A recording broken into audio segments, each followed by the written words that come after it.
do it, and it's going to be fine.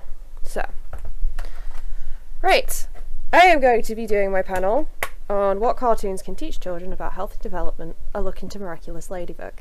What this means is that I'm going to go through a couple of the relationships you see in the show and explain why the show itself is actually pretty good when it comes to children and what children should and should not be doing. So, major spoilers for the entirety of the show, obviously. This includes the movies and unreleased episodes such as Kuroneko and Ephemeral, which, although you can find them online, they're not officially released. Hence why I know what happens in them. So, premise of Miraculous Ladybug is that there are a set of magic jewellery that are possessed by tiny gods that give the ability for people to transform into superheroes. Our two main heroes are Ladybug and Cat Noir, shown here, and then their civilian forms are Marinette and Adrian, and then in the middle I've just put in Tiki and Plag, the Kwamis. So Ladybug has the ability of a Lucky Charm. This helps her defeat the supervillain, and Adrian, or Cat Noir, has the ability of Cataclysm, which just destroys anything he touches. So it's very odd comparing the two. They fight Akumas, which are controlled by these two individuals. So this is Natalie and Gabriel, also known as Mayora and Hawkmoth, or later on Shadowmoth when he uses both Miraculous, because you can combine them. An Akuma is created by the Butterfly Miraculous and was originally created to make champions. This was to help the heroes fight whoever they happen to be fighting at the time, because it gives them it gives you the ability to power somebody up. Hawkmoth, however, uses them in an opposite way and preys on the emotions of angry individuals or sad individuals to turn them into villains to get Cat Noir and Ladybug's Miraculous. I'll get into why they're trying to do that later. Natalie, on the other hand, holds the Miraculous of the Peacock. Those create amucks, which sort of create, they're called center monsters in the show, but they range from anything from giant robots to machines that duplicate people, machines that will sort of suck people in and make them feel certain emotions. They can do a whole range of things. So obviously these Miraculous were not originally meant to be used in the way that they are, but yeah. These two have a very unhealthy relationship, which they also have a very unhealthy relationship with their Kwamis. They make their Kwamis call them master and obey their every whim. They don't have any freedom, etc, etc. Final main character to explain in the show is this lovely lady. This is Emily Agreste. She is the wife of Gabriel Agreste, aka Hawkmoth, and the mother of Adrian Agreste, aka Cat Noir. She used to hold the Peacock Miraculous, however it was broken. So every time she used it, it made her sicker and sicker until she fell into a magical coma. This is the whole reason that Hawkmoth or Shadowmoth is functional, because there is a ultimate wish that can be made if you combine the Ladybug and Cat Noir Miraculouses. Now, it does work on the theory of equivalent exchange, which if any of you have seen Full Metal Alchemist, you kind of know that equivalent exchange is not always what you ask for. There are plenty of fan theories that when Hawkmoth makes the ultimate wish, that what's actually going to happen is Emily's going to wake up, but Adrian is going to die, because revive the wife, take the son. But yeah. So, first relationship we're going to talk about is that between Gabriel, Natalie, and Adrian. So Adrian is 100% abused by his father, emotionally, and to a degree physically. So this is an Akuma called Gorizilla. This is Adrian's bodyguard. When Gabriel had a suspicion that his son was Cat Noir, he akumatized his bodyguard and proceeded to make his bodyguard go in several, throw Adrian off a building. Adrian was stepped on at one point. He was not okay, just to see if he would transform into Cat Noir. Obviously he didn't, but that was something that Gabriel decided was a necessary thing to do. This next picture over here, this is Cat Blanc. This is an alternate timeline where Gabriel did find out Adrian was Cat Noir, and upon just straight up showing him his supposedly missing, turns out nearly dead mother, obviously caused him enough emotional turmoil for him to get akumatized, and he destroyed the entirety of Paris, his father included.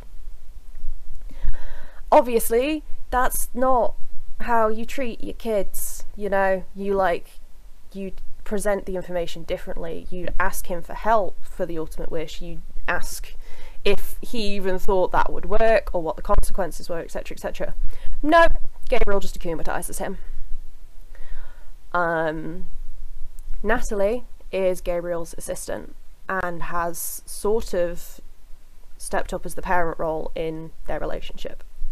So Gabriel is constantly busy. He's not home, or he's not present in Adrian's life because he's either moonlighting as a supervillain or he's so obsessed with his work as a fashion designer he doesn't have time for Adrian. So Natalie is the one who presents all of Adrian's activities to him. The boy is overworked as hell. He does photo shoots, he has to learn all different languages, he has piano lessons, he has fencing that he has to complete on a daily basis, and Natalie is the one who gives him these schedules and arranges these schedules. Natalie is very, very cold.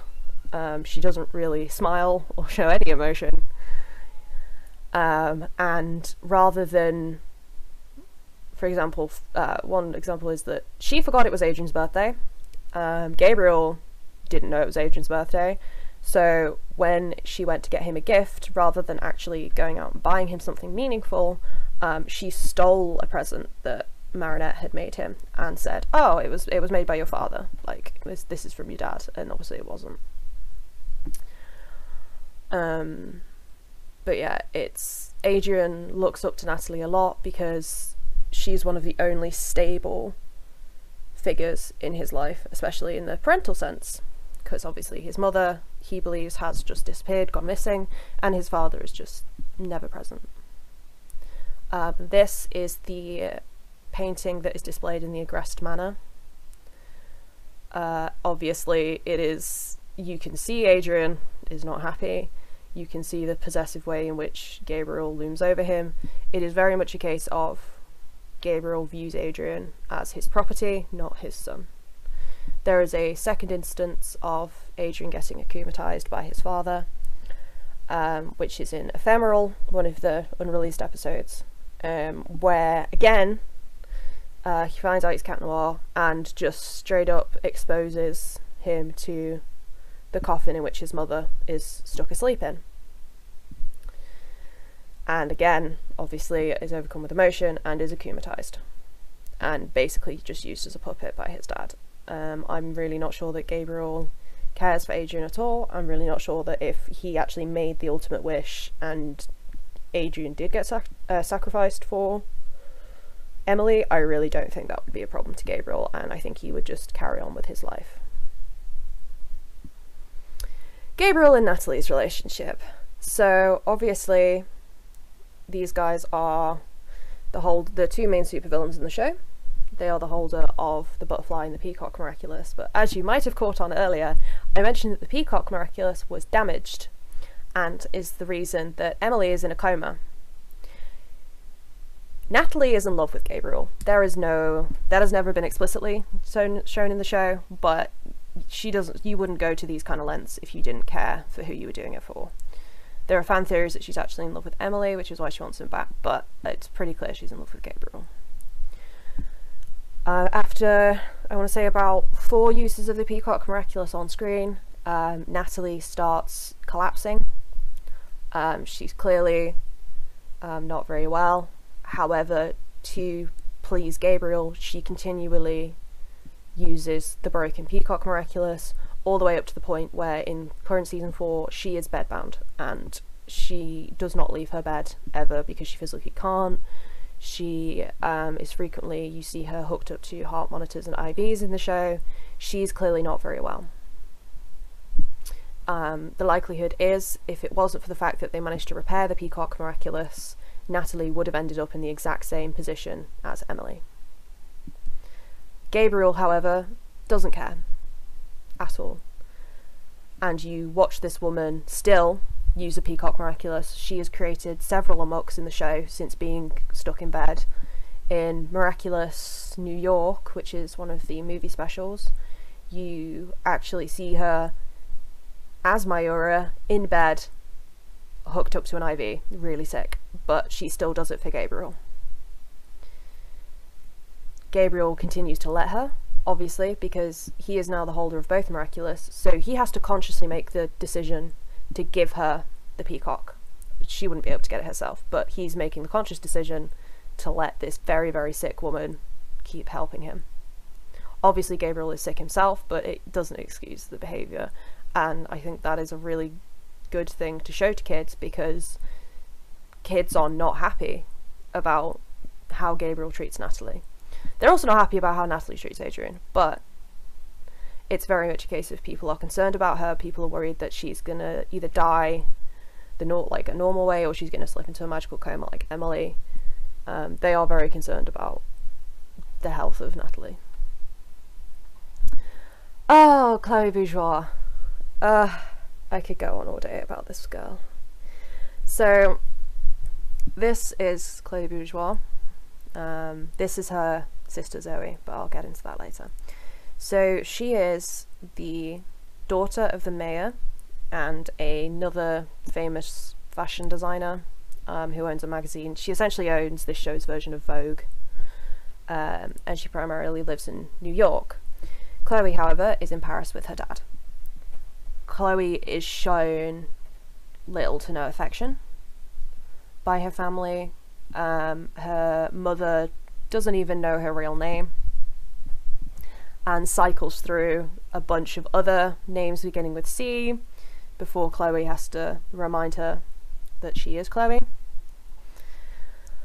Her dad is not much better and uses his influence as the mayor to get her whatever she wants and to please her. She's very much a case of, why show her affection when you can just throw your wallet at her? Due to a series of mistakes in the episode Style Queen, she ends up with the Bee Miraculous, which is what this image here is. This is her as Queen Bee. Now, as Queen Bee, she does begin to show some character improvement. She does actually start to want to help people out, because otherwise she is the class bully in the show. Ladybug tells her, hey, I won't keep giving you the Bee Miraculous, because she does eventually give it back. I won't keep giving it to you if you continue to be a bad person. Miraculous holders need to show an example. You exposed your identity on TV. You obviously don't care about secret identities. Everybody now knows that you are a superhero, and if you're also a terrible person, what is that showing people? You watch Chloe get shoved aside by her parents, and then eventually Ladybug chooses to no longer give her the Bee Miraculous, and this makes Chloe very, very upset. Chloe is the first person in the show who actually is shown to resist an Akuma. So it lands in her, I think it's into a picture she had of her and Ladybug, and she refuses the akumatization. She dismisses the butterfly. This not only takes a lot of willpower to do, but it is in sort of the show's canon that it's also very, very painful for you to resist akumatization. But she does do it. Second time, however, she is not so lucky, and after Hawkmoth gets possession of the Miracle Box, he gives Chloe the Bee Miraculous and then akumatizes her into Queen Wasp. This is in, or well, I think they call her Miracle Queen, but it's her Queen Wasp persona. She then proceeds to out all of the Miraculous holders, so none of them have secret identities to Hawkmoth anymore, or Mayura, who is there. She aids in the abduction and harassment of an old man who happens to be the holder of the Miraculous, for him to try and get the identities of Ladybug and Cat Noir. That doesn't work, and he ends up handing the Miraculous box over to Marinette, who, again, these are teenagers. When they first became superheroes, I think they were 14. Like, these kids are having to fight their friends, they're having to fight their parents, because this man is preying on vulnerability. Nobody likes Hawkmoth. They try and make it valiant in that, oh, but he's trying to revive his wife, but it's not enough of a reason that people actually feel sorry for Gabriel. No one feels sorry for Gabriel. Anyway, eventually after the Miraculous box is handed over to Marinette, none of the Miraculous work anymore, and they defeat Chloe relatively easily. The next sort of broken thing about Chloe Bourjois is this girl here. This is Zoe, her sister, or her half-sister. This is a new character as of season 4 and is the new holder of the Being Miraculous. She goes by Vesperia. But the main thing with their relationship is that Zoe is actually the same age as Chloe, but they're only half-sisters.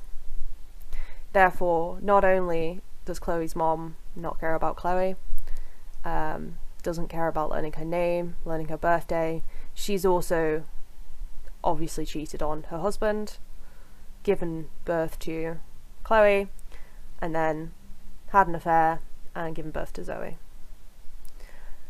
It is very much a case of the evil stepsister. Chloe is obviously the bad guy and Zoe is painted as the good guy. However, Zoe does repeatedly try and help her sister out. When she's first introduced into the show, she puts on a persona of acting like Chloe, being mean, etc, etc, to try and impress her sister. She decides she doesn't like it, gets akumatized, and then decides, you know what, no, I'm going to be the person I really want to be, who's really friendly and everything. But yeah, she is constantly trying to get Chloe to be nicer. It doesn't work. Chloe just slowly hates her more and more, uses threats that she's going to get her dad to deport her back to New York. Her mother, again, doesn't seem to care about Zoe either. Names as well. Zoe's just the other one. So it's a really, really broken dynamic within the family, which I guess is one of the many problems of being rich, I suppose, I think is how it's meant to be portrayed. Is that just because they have money, it doesn't mean they're happy, because these kids are obviously not happy. Anyway, we're going to go into some of the nicer relationships in the show, and like the good that the show can do in terms of teaching people not only what unhealthy looks like, but what healthy looks like. Firstly, we're going to go into Marinette and Adrian, and then we're going to go into Ladybug and Cat Noir. Even though these people are the same people, there is a love square in the show, and it is horrific that there's a love square in the show, but there is. So, Marinette is in love with Adrian. Adrian is in love with Ladybug. So Cat Noir is in love with Ladybug. Ladybug is not in love with Cat Noir. She is in love with Adrian. It is also the case that these guys are constantly rejecting each other for each other. Ladybug refuses to be romantic with Cat Noir because she wants to be with Adrian. Adrian frequently friend-zones Marinette with this. It's like, oh, you're such a great friend, I'm so happy you're my friend, etc, etc, because he is saving himself for Ladybug and he thinks he can win Ladybug over.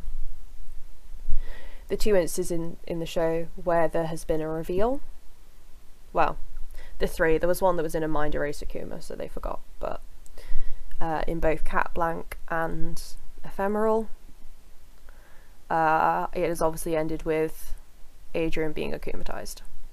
Marinette is a clumsy mess around Adrian. She can't string her words together. It's very cliched. She messes up what she's saying, which is fair enough. Oh, sorry. Adrian is a supermodel in the show. People obviously think he's a very attractive man, so it comes across as she's just tongue-tied about him for that. Adrian, because he's been homeschooled his entire life until he physically had to, you know, break out of his house and go to school. That's another thing that Gabriel and his relationship is messed up. Gabriel threatens, like, to ground him, and grounding him means taking him out of school and homeschooling him again. And that is a constant manipulation tactic that, yeah, you can't go out to see your friends, you can't go to school to see your friends, you can't be your own person. Obviously, yes, he's a child, but like there are certain extents of where it's okay and not okay, Gabriel. But anyway, because Adrian hasn't really had much experience with individuals, the only friend his age he has is actually Chloe, because obviously rich people, same circles, same parties they're getting invited to and whatnot. And it's just a case of he's very uneducated. So when he originally goes to school, Chloe plays a prank on Marinette by putting gum on her seat. Adrian tries to pull the gum off, but all Marinette sees is another blonde rich kid trying to bully her, and they get off horrifically on the wrong foot. It is resolved by the end of the episode, but in Adrian's little uneducated social brain, he is still convinced that Marinette hates him. He thinks the stuttering is because she's like so imbued with rage she can't even get her words right around him. Like, it's completely backwards what he thinks, but it's not his fault. Marinette, a lot of the times, takes her obsession with Adrian too far, and it is an obsession. She, for example, has his schedule memorized. She steals his phone at one point to delete, I think it's a voicemail she left him, that tells him how she feels. There's a lot of moments in the show where people are like, Marinette's takes this way too far, like, this girl needs to stop, she's a stalker, etc, etc, which is true. However, there are also plenty of moments in the show where Marinette is not acting like a crazy love-driven weirdo and is actually a good friend. One example being Miraculous New York, where Gabriel forbids Adrian to go to New York and Marinette manages to come up with a compelling case that lets Adrian go on the school trip. There are other instances of things like school trips and activity days where Marinette does actually pull together and go to Gabriel and sort of say, hey, this is not okay, you need to sort him out. It's regular development. It is also the case that Gabriel has a soft spot for Marinette because she won a design competition on behalf of the Gabriel brand, so Gabriel does admire her in that regard. He also has several plans for her as an Akuma, so he likes getting to know her weaknesses, because again, Gabriel is a terrible person. Next we have the it's there. Oh, my slides are out of order, it's fine. Next we'll go into Ladybug and Cat Noir's relationship. Obviously their relationship is very different because Ladybug can talk to Cat Noir, however has no interest in pursuing a romantic relationship with him. Cat Noir is Adrian's sort of true self, if you like. He's a lot louder, he's a lot sort of more boisterous, he flirts a lot more, etc, etc, because it won't get back to Gabriel what he's doing. Gabriel can't punish him because Gabriel doesn't know. Adrian spends a lot of time as Cat Noir, even when he's not patrolling or fighting Akumas, for the sole reason of it gives him freedom. He can go where he wants, when he wants. When he's Cat Noir, he can do whatever he wants, and it is very freeing for him. Obviously this comes across to Ladybug as really frustrating because she sees being a hero as a duty to Paris. She wants to protect people, and Cat Noir is far more sort of fun and less serious. There's also the fact that the constant flirting does get on her nerves because she'd rather just focus on the mission, which is to find Hawkmoth, defeat Hawkmoth, save people.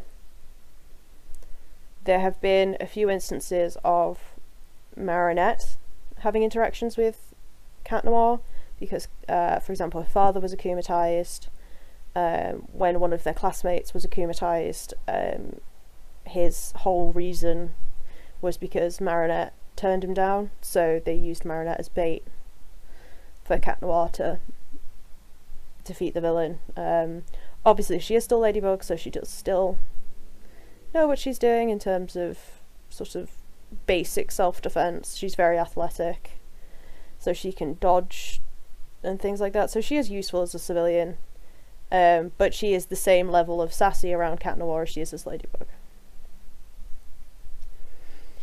Another thing that Ladybug has said several times in the show is that if it were not for Cat Noir, she would not still be Ladybug. This is increased after she becomes the holder of the Miraculous, the holder of the Miracle Box, which means she's in control of all of the Miraculous, all of the Kwamis. She has to pick when they get released. She has to make sure the box isn't found. She has to protect everything. She has to make sure that all the Kwamis are being fed, that they're all being maintained, because obviously if they're not, she can't use them. And it is a lot of things to put on, I believe, a 16-year-old. They are now, because the show has been on for 2 or 3 years, I think. Or the show's timeline is about 2 or 3 years now. But it does drain on Marinette, and she does find herself relying on Cat Noir more, and therefore when sometimes he's not serious as she needs him, it stresses her out really badly and she lashes out at him.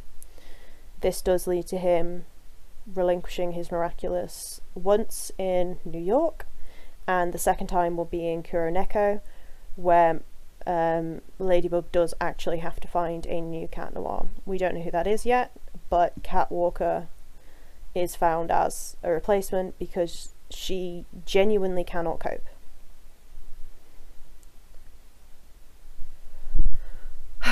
I feel a lot of emotions for this show. It's alright, Luca and Marinette, or mainly just Luca as a character. So Luca is the sort of opposing love interest. This is a Disney show, so it's never just a straightforward love story. There's always got to be, you know, another boy. There is another girl in Adrian's case, which is Kagami, but their relationship is very odd and there's not really much there.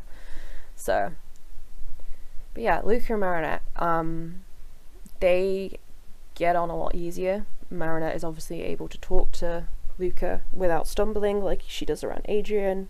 He understands her a lot better. She doesn't feel like she has to be perfect around him like she does around Adrian, because obviously in her head he has standards that she can't even get near. And they do, for a couple of episodes, actually date. However, it ends up in Luca being akumatized because he realizes very quickly that Marinette is hiding something from him. Obviously it's that she's Ladybug. Because, for example, in the movie date that's down here, midway through the movie an Akuma strikes and Marinette obviously has to go and deal with it, so she says, oh, I really need to go to the bathroom because I drank too much soda, and misses the entire movie because she's busy fighting an Akuma. There are other times where she has to bail on dates or bail on seeing him, or she forgets because she's out patrolling, because again, she has a lot to do outside of, you know, school and her friends. She also has to do this whole superhero thing. Eventually they do break up at the end of the Truth episode where Luca's akumatized. However, they do it very, very amicably. Luca is also very aware that Marinette is in love with Adrian still. Obviously she doesn't hide the fact that she's in love with Adrian, but Luca is understanding and decides that that's okay. Now that's not something normal that happens in kids' TV shows, because normally it is the case of like, I want you all to myself. Luca is not like that. He understands that Marinette will always have feelings for Adrian, but decides that he wants to give them a chance anyway. As I said, even when they do break up, it is very amicably. They are still friends. Luca is also the holder of the Snake Miraculous, because all of the Miraculous holders are Marinette's friends, because you have to give Miraculous to people you trust. Obviously Marinette trusts her friends. In an episode that is now on Disney Plus, it has been officially released, called Wishmaker, Luca learns the identities of both Ladybug in Cat Noir. The Snake Miraculous allows the users to go back in time 5 minutes as a reset, or it's called Second Chance in the show. Wishmaker's ability is that when he hits you with his magic, you will transform into whatever it is you wanted to be as a kid. It's a careers fair in Paris, and it's the case of like, oh, to find out what you want to be when you're older, find out what you wanted to be when you were a kid. And he realised, the Akuma realised that he never got to be what he wanted. So Hawkmoth preys on that because he's a dick. And yeah, Ladybug turns into the knitting fairy, which obviously shows that it's Marinette, and Luca sees that, uses Second Chance, and then quickly learns about Cat Noir through his dream was just wanting to make his parents proud. Which means that Adrian is just Adrian. Obviously through this revelation, Luca also learns that why Marinette was sort of very hectic as a girlfriend, why she kept running off, why she's so stressed all the time, because on top of her normal responsibilities, she has the pressing weight of the entirety of Paris on her back. Which is terrible for her. There haven't been many episodes post Wishmaker. Ephemeral does come after, and Luca is again a key character in that, because Marinette is scolded by one of the Order of the Miraculous box holders, and basically says you need to learn Cat Noir's identity because you need to be able to like find him when there's a problem and help you basically. So because obviously Marinette isn't sure how she's going to react to Cat Noir finding out who each other are, she asks Luca to second chance so that if she reacts poorly he can second chance and there's a second go at the reveal. Marinette obviously doesn't know that Luca already knows at that point who she is, but she realises that it's a necessary evil to let Luca learn who she is. Obviously, the way both Ephemeral and Cat Noir works is time hijinks, so the whole reveal never actually happens. So, as far as Marinette is aware, Luca still has no idea of her secret. The only other person in the show to know that Marinette is Ladybug is her best friend Alia, who is the holder of the Fox Miraculous, because at the end of Gang of Secrets, also available on Disney+, Marinette is not in a good way. She's really struggling with all of her responsibilities. She can't cope, she can't turn to anybody, so she does end up turning to Alia for help, and Alia does actually really support her and help her out. She ends up permanently holding the Fox Miraculous, and helping Marinette in terms of looking after Kwamis and helping with excuses so that Marinette can slip away and defeat the Akuma. And it is a really good moment in the show. My friend asked me why I wasn't doing Steven Universe when I said I was talking about a cartoon teaching people about relationships, because it's Steven Universe, and one of my biggest gripes in that is that Steven clearly needed help, and he didn't get help until the last 10 minutes of the last episode of Steven Universe Future. And even in like the last 5 episodes where clearly Steven was not okay, like yeah, Greg tried really poorly to help, and like Connie's mom helped from a medical perspective with the difficult information she had of, you're half space crystal alien, so I can't really help, but I'm gonna try and help. It wasn't, I don't like how long it took for Steven to get help. Professional help. Whereas in Miraculous Ladybug, Marinette, a lot quicker, turned to help for her friends.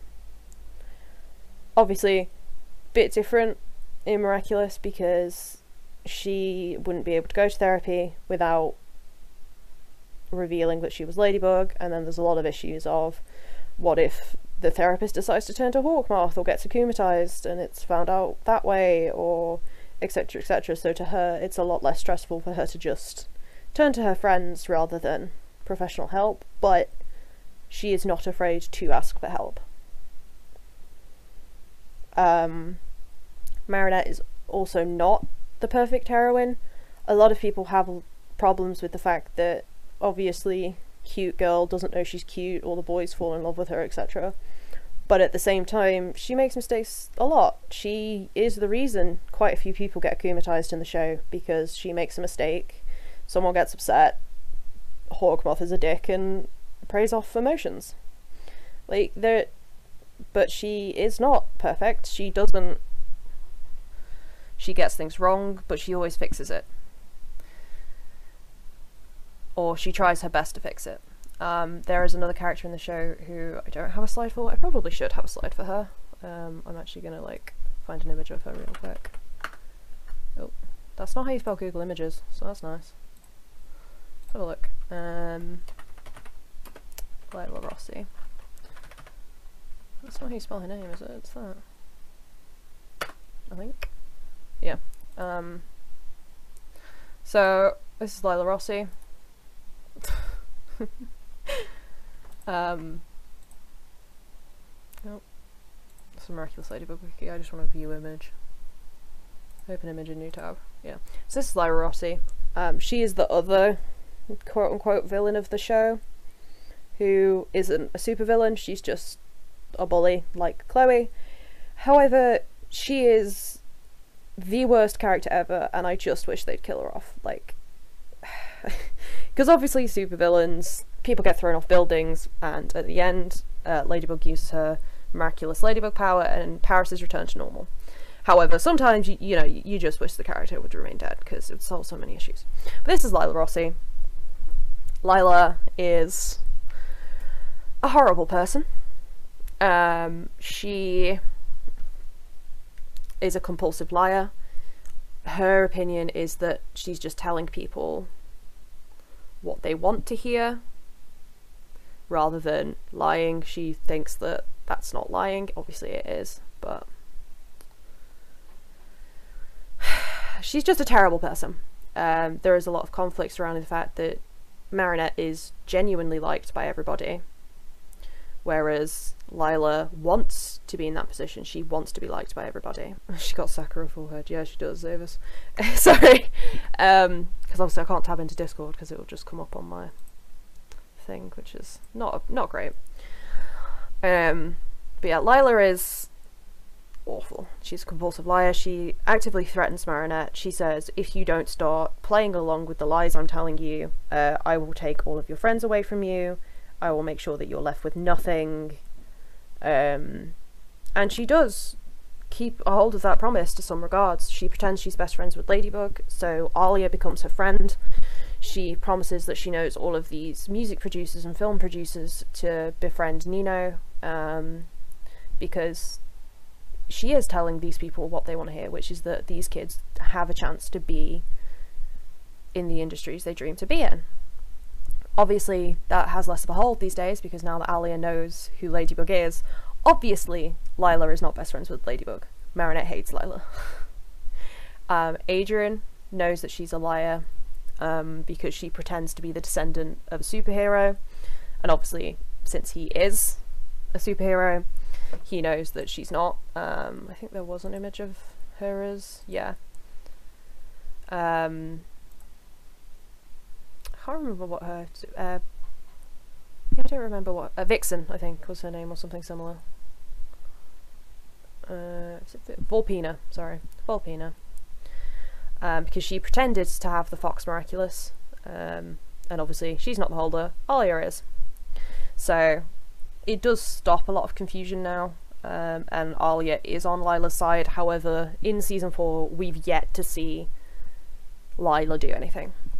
She's been in the background of a couple of shots, but she hasn't been at like the forefront. She hasn't been the main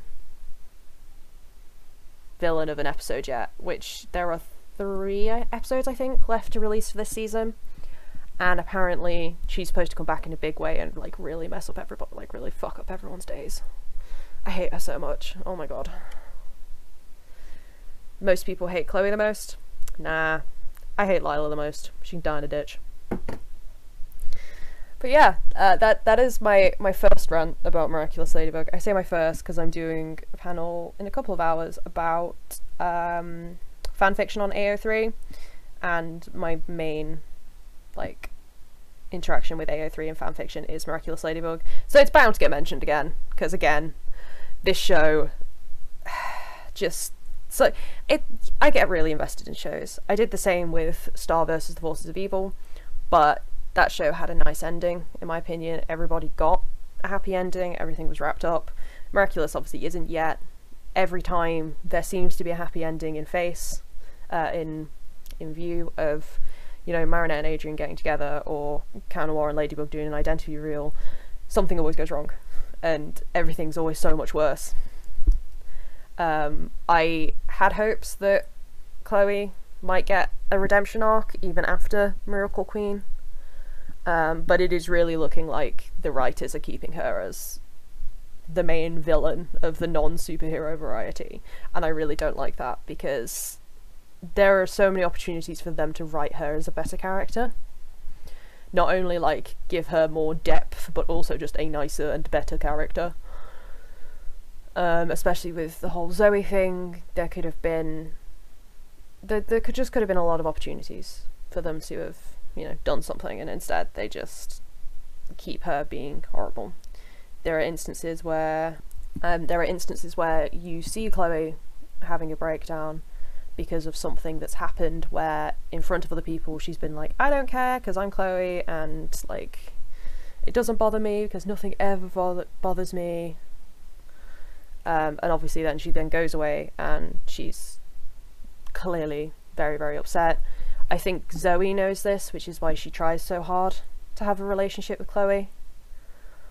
But Chloe won't allow that. She won't allow herself to be vulnerable. The only friend she has really is another character called Sabrina, and even that is not healthy. Sabrina does everything for her. She spends most of her days literally locked in a closet doing Chloe's homework. I don't know why that's a thing, but that was in the show at one point. So nothing to do with Chloe is great, but she is only a kid. It's sort of the thing where like, she's literally a kid, you know? Let her be a kid, and she's not allowed to be. So does anyone have any questions or comments or anything on Miraculous Ladybug? Because I feel like I've been ranting for a while now. Oh, that was the wrong window. Yeah, where did I watch those unreleased episodes? So I used to watch them on a website called Kim Cartoon, but Kim Cartoon got taken down, obviously. So now I mainly watch them on YouTube. There are a few channels that obviously find their sources somewhere else and then re-upload them to YouTube in parts. It's really annoying because you have to watch them in like 22-minute sections, but it does show the whole episode, which is... The series is available on Disney+. Yeah, the first half of the series of season 4 is on Disney+ now, up to, I think, Mega Leech. I think Mega Leech is the most recent one. Oh no, it's not, Simple Man. So there are, I think, 9 episodes to still release to Disney. But yeah, it was on a weekly basis they were uploading a new episode, but I think they've ran out of the dub. Kuroneko is the next big one that is dubbed, or is being dubbed currently, but it's currently only available. Well, it's being just being dubbed in Ukrainian, and usually Ukrainian's the first one to be released. I don't know why, because the show is French, but for some reason the Ukrainian dubs get done first. So yeah, that's my Miraculous Ladybug rant over. I hope that wasn't too painful for everybody involved.